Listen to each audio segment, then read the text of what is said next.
Welcome back. I'm still with Tim Montgomerie, Reform UK member, political commentator. Now, let's talk about the migrant crisis. I noticed today that Labour's big plan is essentially not to solve the migrant crisis. This is harking back to Rishi Sunak's day, but to use fewer hotels to house asylum seekers, and this will make the bill for the nation much cheaper.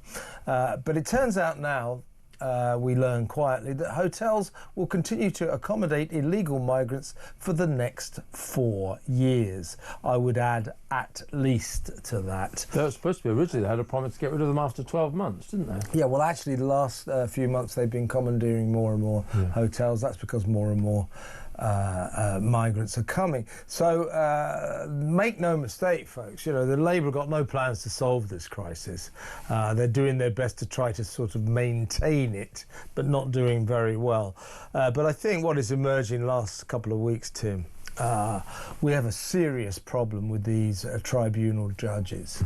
The latest horror, you know, that letting out paedophiles who come out of jail after doing 5 years being allowed to stay because of their right to a family life. That guy last week allowed to stay because his kid didn't like the taste of Albanian chicken. That was extraordinary. Nuggets, you know, and a Caribbean woman saying, I can't take my Latvian husband back to Grenada. He doesn't like Caribbean food and he can't stand those hot temperatures. Judge goes, fair point. Why didn't you say that before? You can stay.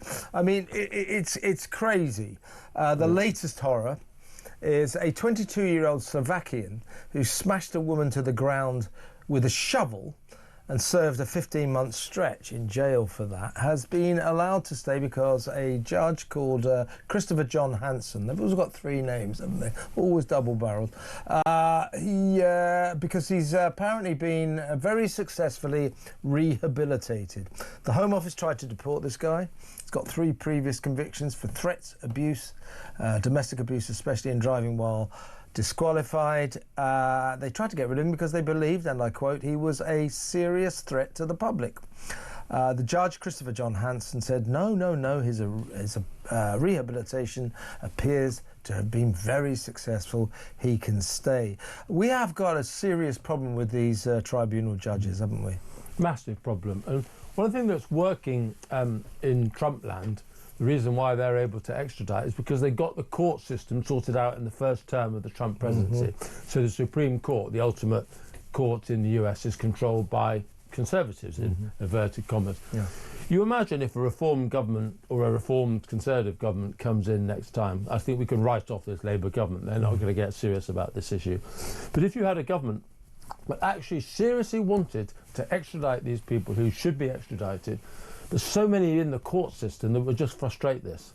And I don't know what the solution is to this, Kev, but unless we have a major change in how this country is governed, not by the politicians who we elect, but by all these bureaucrats and judges and planners and administrators and civil servants that make up the British state, we won't ever get what we want at general elections. Because I don't know what it's like to be an administrator in the Home Office or someone who's trying to get these people extradited, but to come up against those judges must be so soul-destroying for them. You know, you've clearly got someone who is a threat to public life, and I bet both of us would agree to this bet. I bet you that person that the judge says is reformed, I bet he'll be causing trouble within the next 5 years in some way, perhaps much sooner than that. Much sooner than that. Yeah, that would be my bet. Yeah, and so why are these judges, will there ever be any accountability for these judges? Will they be held accountability for their judgment now that he's a reformed character? Will they be struck off if there's a pattern of them giving licence to these people, which proves to be unfounded? I expect they'll carry on getting their pay, carry on getting on their pension, and meanwhile the British taxpayer is having to fork out more and more money for the accommodation and the benefits for these people. And they always say, these judges, well, you know, I had to let him say, my hands were tied by the European Convention on Human Rights. Well, let's leave it then. I think it's Article 8 is your right to a family life. There's another, Article 3, I think, is you mustn't send anyone back to anywhere where they will receive unusual punishment and harsh treatment, that kind of thing. So they always say, my hands are tied because of the ECHR. The thing is, and of course the obvious thing, which for some reason Kemi Badenoch doesn't want to do, is we should leave the ECHR and make our own decisions. But trust me, we would bring in, obviously, we would bring in our own human rights legislation. And trust me, these judges, the ECHR, in the end, is not the problem. It is the way these judges interpret the ECHR. And if we get rid of the ECHR, if we leave, they'll come up with something else to interpret in the favour of the migrants against this country, because I think they basically see themselves as judges fighting against a racist, repressive British regime. I don't think they necessarily would say they even need to come up with something new. I think some of them would argue that the ECHR is already so embedded into British law, we can't remove it. Yes, in the 1998 Equalities Act, isn't it? We'd have to redraft that law, so there is a problem there. But I mean, where there's a will, but you know, in the end, I do think the ECHR is something we shouldn't be in. It would be a good idea to get out, but it will not be the cure-all that most people think it is if we leave, because you'll still have these judges who, frankly, you know, they only know of one newspaper, it's called The Guardian, and they'll always make these decisions that are in favour of paedophiles, rapists, criminals that we want to deport. They'll always say, no, you can stay. What absolutely we do need at the next election is absolute intent from whichever party becomes a majority party that wants to do this, that they are determined that people do not have the right to redress to this European court or its embedded shadows in British law, that actually the British people have decided they want action on this. And then you have this almighty battle, probably involving the House of Lords as well, between the elected representatives of the British people and these judges, which ultimately we have to win, because if we don't win that battle, this situation will go on and on and on. Well, let's get sort of lyrical. We've got a couple of minutes left. I do think that this country is careering headlong into a world ruled by law. That's the pleasant interpretation. People like Keir Starmer said, the rule of law, the rule of law. Well, we are not enduring the rule of law. What we're enduring is the rule of lawyers.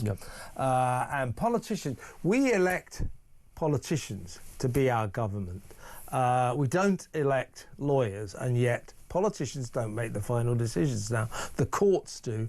And somehow or other, if we want this country to be better, we need to recalibrate that. That's what Donald Trump has done, basically, with a sort of freight train. He's driven it straight through their system. We need to try to do something about this increasing, not rule of law, rule of lawyers. Completely agree. And it's not just lawyer, I would say, Kev.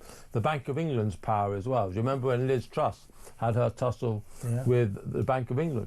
She made mistakes, but the Bank of England was never held accountable for the chaos that they caused in the markets that compounded the mistakes that she made. We have a whole series of planning regimes in this country, administrators and lawyers, who mean that even if when we vote for stuff, things don't happen, and that has to change. Exactly right. I mean, they come up with a law and then it is tested in the courts. Well, we voted for the politicians to come up with these laws. We didn't vote for some judge to say that is unlawful. And that's what's going on more and more and more. And also, I do think we have a seriously unhealthy number of lawyers or ex-lawyers who are MPs, who are politicians. So that only goes to enshrine this belief in the rule of law. I mean, Keir Starmer's entire outlook is the rule of law, be it domestic or international. They're calling Donald Trump the least lawful president in American history, and that's a great day for America, frankly. It really is. I wonder, though, whether we've always been a country where we've sort of had an unwritten constitution, and I wonder whether lawyers are now hiding behind that, and actually whether a written constitution of some kind, where things are really clarified, is the only way of getting around this. Absolutely. Well, there you go. O'Sullivan and Montgomerie put the world to rights.